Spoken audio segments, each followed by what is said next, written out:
Welcome to Sci-Fi Stellar. Please subscribe the channel and like the video.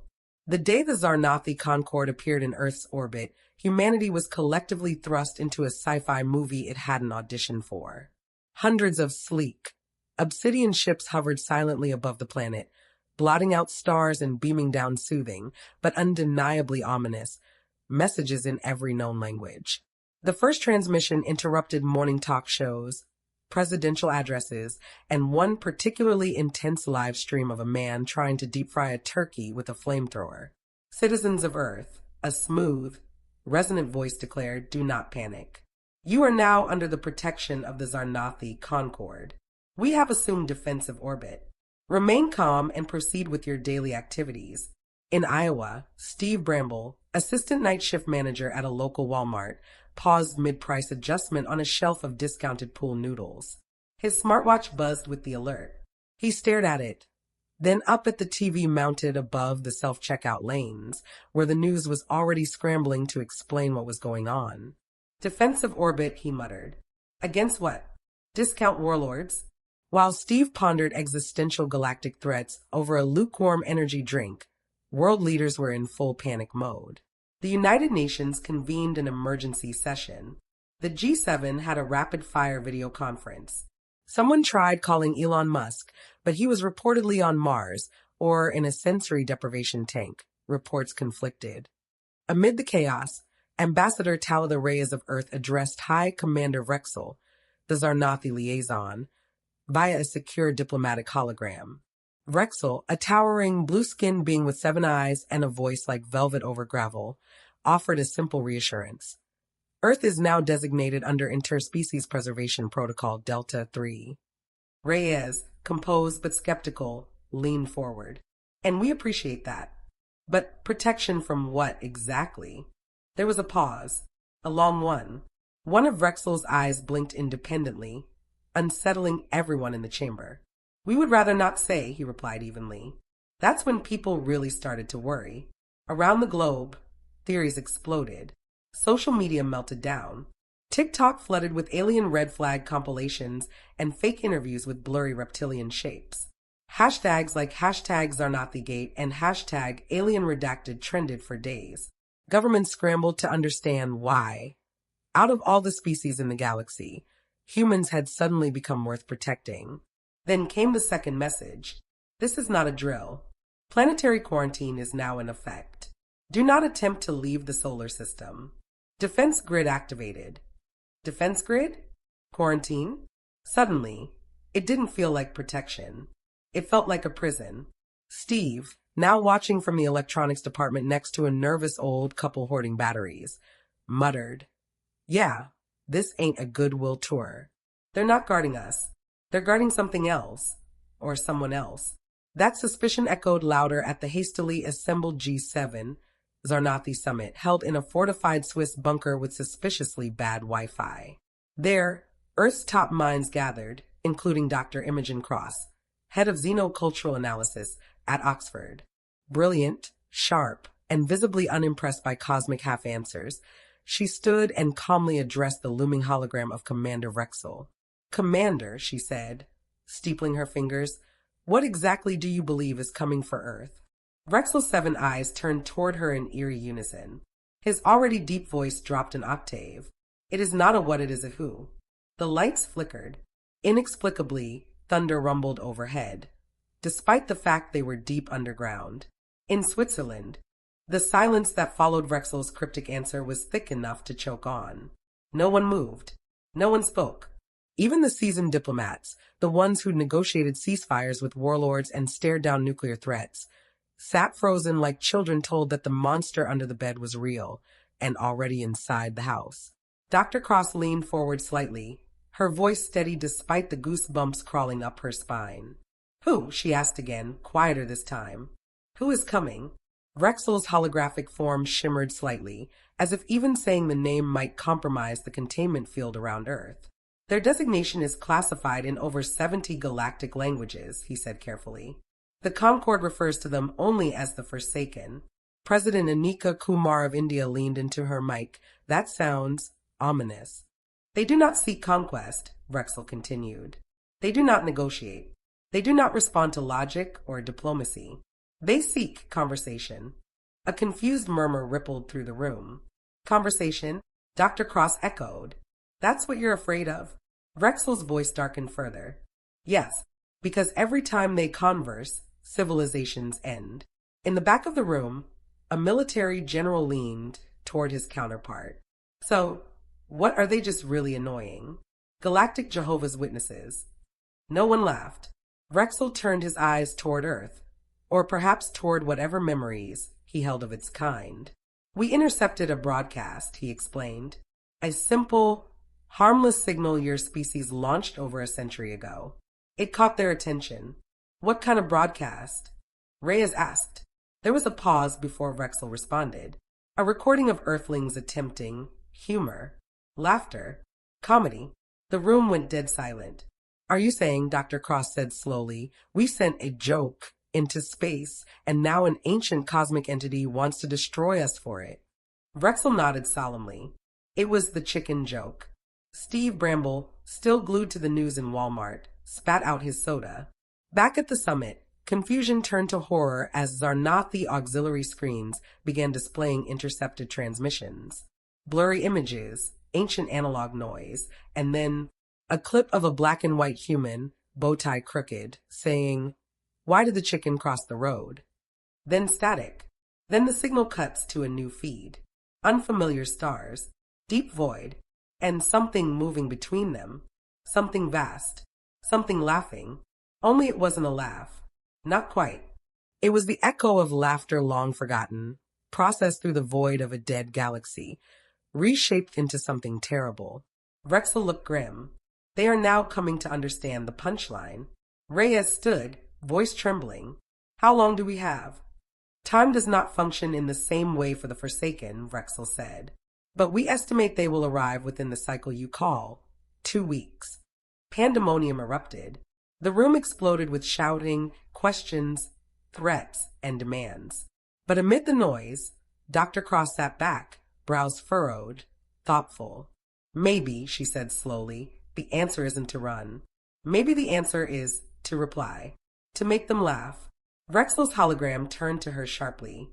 That is exactly what you must not do. But the idea had already taken hold. Somewhere deep in an underground U.S. bunker, an emergency task force was forming. Not of soldiers, not of scientists. The arrival of Earth's first official comedic defense unit sparked global confusion and mild hysteria.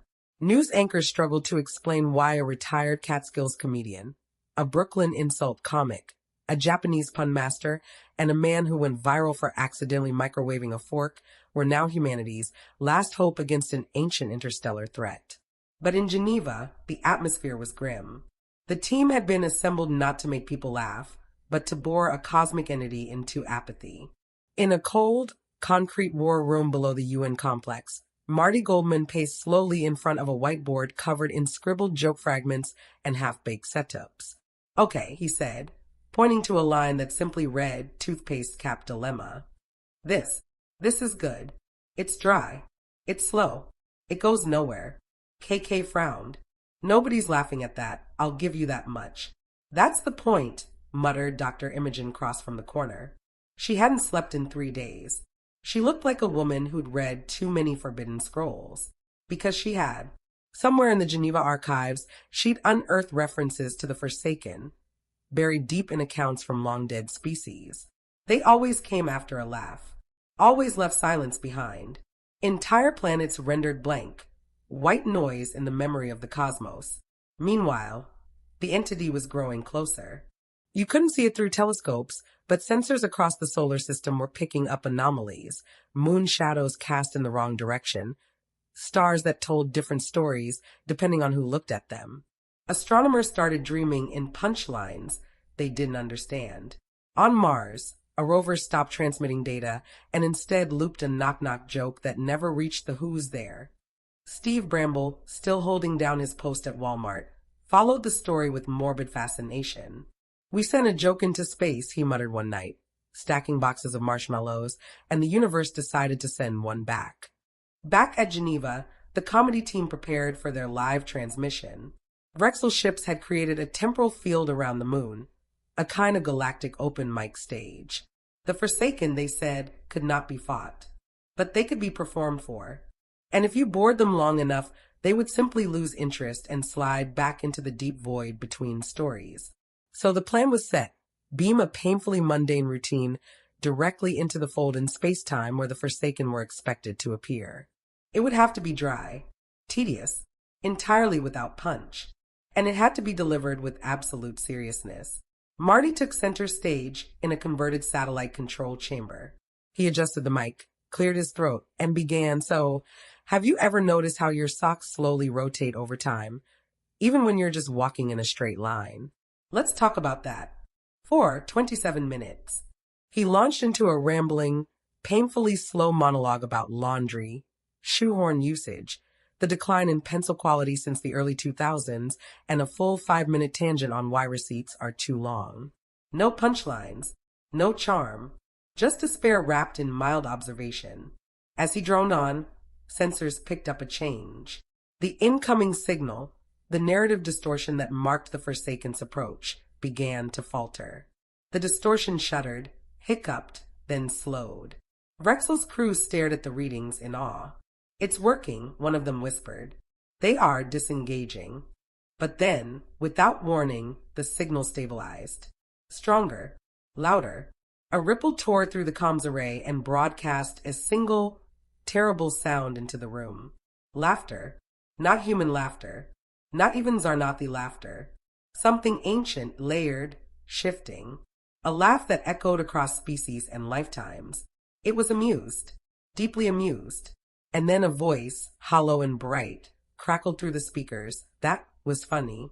Marty stopped mid-sentence. No, it wasn't. "I talked about lint. I talked about filing taxes by hand. You're not supposed to like that." Dr. Cross's face went pale. "Oh God, they've evolved. They're starting to get irony." Suddenly, lights flickered. The stars above the moon blinked in unnatural patterns. In Geneva, everyone turned to the sky as a vast, shimmering presence unfurled at the edge of reality, like someone had cracked open the universe and peeked in from behind the curtain. The Forsaken had arrived, and worst of all, they were fans. The presence above the moon pulsed, vast and incomprehensible, like the shadow of a punchline just beyond understanding. A shimmering distortion, it had no true form, only impressions, shifting shapes that looked like half-finished jokes and broken metaphors. Across the earth, people began laughing, not because they wanted to, but because something inside them did. It started subtly, nervous chuckles, smirks without cause, then grew into full, uncontrollable fits of laughter in subway stations, offices, classrooms. In one small town, an entire choir burst into synchronized giggles mid-hymn. Back in Geneva, the emergency broadcast room was chaos. "This wasn't supposed to happen," Dr. Cross muttered, scrolling through sensor logs. "We gave them boredom. We gave them deadpan monotony. Why are they laughing?"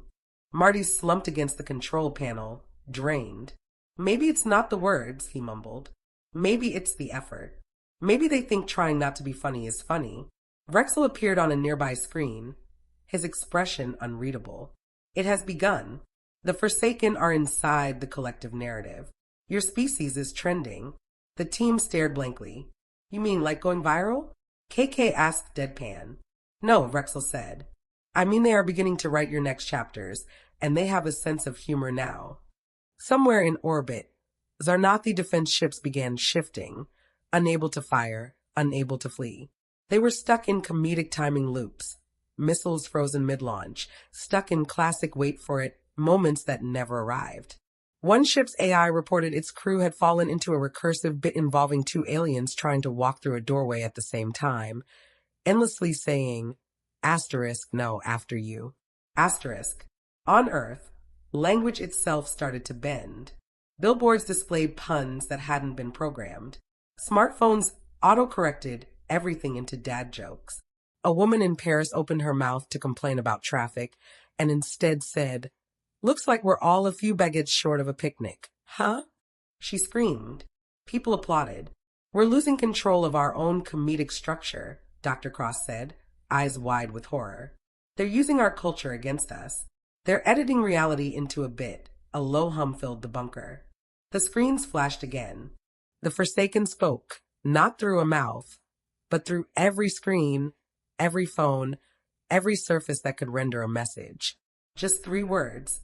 Tell US more. The comedic defense team stood frozen. Marty stepped forward, swallowing hard. You want more? Fine. I've been holding on to this one since 1983. He cleared his throat. So I told my ex-wife, it's not that I don't love you, it's just, he paused. The walls trembled. He finished, I don't love you. Somewhere, a comet split in half. KK pushed past him. Screw this. They want jokes? Let's see how they handle Twitter's sarcasm. She grabbed the mic and launched into a vicious, blazing roast of the Forsaken themselves. What kind of omniscient comedy god stock a species for chicken jokes? Y'all got all the cosmic power and no punchline management skills. The walls didn't just tremble. They shook. And then they laughed again. Louder this time. They liked being roasted. Dr. Cross's jaw dropped. We've had it backwards. They don't just feed on comedy. They evolve with it. They came to understand knock-knock jokes, then irony, then sarcasm. We've accelerated their comedic development by centuries. At this rate, they'll discover meta-humor and absurdism by tomorrow. Absurdism, Satoshi whispered. Then they'll become unstoppable. The Forsaken were no longer at the edge of the solar system. They were here, woven through every meme, every sketch, every passing sarcastic comment. Earth was no longer quarantined. It had become a stage, and the crowd was getting hungry. The air itself felt thinner now, not in the atmospheric sense, but narratively. Like the planet was a balloon, overinflated with tension and comic energy, seconds from popping. Across the globe, more strange phenomena unfolded. Late-night talk shows began scripting themselves. A breakfast cereal box delivered a punchline about tax evasion. Children in playgrounds whispered absurdist limericks they couldn't possibly understand. The Forsaken weren't just watching. They were writing, improvising reality like a live sketch. In Geneva, the PHRI war room was at a breaking point. We've lost control of syntax in Australia, a technician reported. Everyone's speaking in looping callbacks. No one can complete a sentence without referencing the one before it. They've developed sitcom logic, Dr. Cross said flatly, rubbing her temples. Cause and effect are collapsing into laugh tracks. Rexel's image reappeared. His expression was unreadable, but something about the tilt of his tendrils suggested discomfort. We underestimated your species, he said. Your humor, it spreads like viral data. It rewrites causality itself. We thought we were protecting you. We should have been protecting them from you. Marty raised a tired hand. Wait, are you saying we're the threat now? In the narrative sense? Rexel said grimly. Yes, your jokes are an infectious mimetic organism. On every continent, humans, now semi-aware of their roles in a developing cosmic comedy, began leaning in. A small-town mayor in Iowa declared his city an irony-free zone, only to be immediately buried under a sudden hailstorm of rubber chickens. In Tokyo, subway signs began speaking directly to riders in deadpan asides. A Scottish weatherman predicted existential fog and a 40% chance of narrative disintegration before noon. And still, the Forsaken watched. Not from one place, but from everywhere. Their presence now buzzed in every unspoken setup, every near-miss pun, every awkward pause in conversation. They had evolved again. They were no longer just ancient beings of incomprehensible power. They were fans, but worse, critical fans. And they were starting to workshop the planet. Marty, KK, Satoshi, and Uncle Boomer huddled near the broadcast rig. We've got to do something, KK said. They're rewriting everything. My brother just called me and said his cat gave a TED talk on deadpan delivery. We can't just go louder, Satoshi added. They'll adapt again. We need to go deeper. Something so fundamentally human, they can't replicate it. Dr. Cross blinked. You mean bombing? Marty snapped his fingers. Exactly. The one thing they'll never fully understand. The purest form of human comic failure. A bad open mic night. Within hours, they were broadcasting again. Not clever material.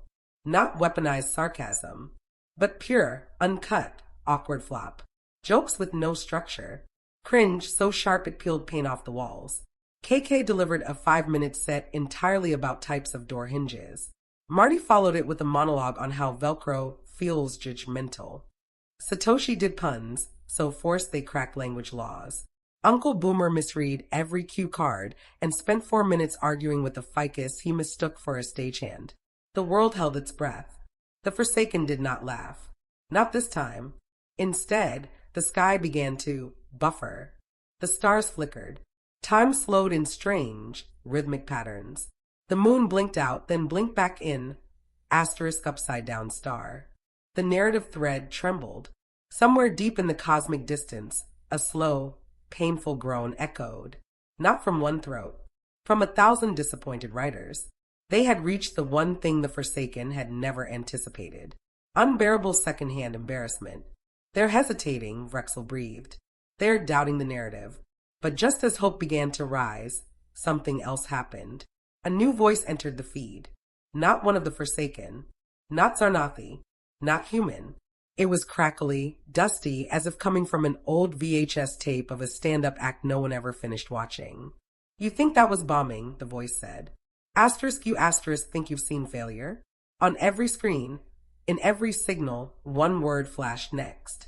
The room fell into stunned silence. Oh no, whispered Marty. We've awoken the legacy comics. Somewhere, beyond the veil of space, an ancient sledgehammer was being lifted. The screens dimmed. The lights in Geneva flickered. The temperature dropped, not physically, but narratively, as if the story itself knew it had reached the final act. The name Gallagher hung in the air like a warning label stuck to the face of God. All across the earth, props began to manifest. Rubber chickens, whoopee cushions, over large sunglasses, squeaky hammers. These weren't visual gags anymore. They were omens. They've summoned a legacy comic, Dr. Cross whispered. A primal archetype of performance. He predates irony. He's the kind of act that existed before the audience wanted to laugh. Outside, the stars pulsed with rhythm. A drum beat. The unmistakable thump of a warm-up act stomping on a galactic stage. Humanity could feel it in their bones. A set was about to begin. A bad one. A long one. One that wouldn't end until the universe itself groaned for mercy. But Marty wasn't done. Not yet. Give me a mic, he said, standing. His back cracked like a gunshot. I've got one last bit. KK grabbed his arm. Marty, if you go up there, you could get stuck in a multi-dimensional pun loop. You'll be riffing for eternity. He smiled. Then I better bring a clean shirt.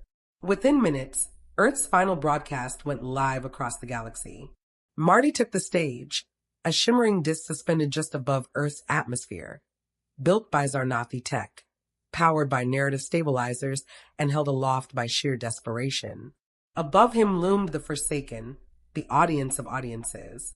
Behind them, the legacy, a figure with a mullet made of stardust and eyes like VHS static. Marty stepped up to the mic. No opener, no flair, just a joke. You ever notice, he said, how the universe is a lot like my ex-wife? The Forsaken leaned in. No matter how much space you give it, it still wants to talk about your feelings. A pause. Then silence. Absolute, unbroken, unbearable silence. And then, one of the Forsaken groaned. A second sighed. A third muttered, too real. And the legacy? He stepped back into the void, shaking his mighty head, muttering, can't follow that, and vanished with a pop like a sitcom finale freeze frame. With that, the narrative thread snapped. The Forsaken began to unwrite themselves from Earth's story. Not violently, not in rage, just fading, like bored viewers flipping channels. The stars flickered back into normalcy. Languages restabilized. Twitter returned to being just annoying. And the narrative tension that had threatened to consume the world dispersed like the smell of a bad punchline, lingering, then gone. Marty stood alone on the floating stage. You know what's funny, he said, looking up. Everything. But only if you survive it. Then he dropped the mic, literally. It fell through Earth's atmosphere, burned up in a streak of light, and landed somewhere in Iowa, where a boy would someday grow up to tell jokes to aliens. Weeks later, Earth returned to normal. Or close enough. The PHRI disbanded, but rumors spread of a comedian's codex being archived under the Louvre. Rexel left with a handshake and a note. "We'll call if the universe starts monologuing again." Marty returned to Florida. KK got her own late-night show. Satoshi became a myth in the Japanese underground pun circuit. Uncle Boomer. No one's quite sure what happened to him. Some say he's still arguing with that ficus. But up in the stars, something lingers. A pause. A breath. The quiet moment between setups. Because somewhere, someday, a new cosmic audience might awaken and whisper those dreaded words again.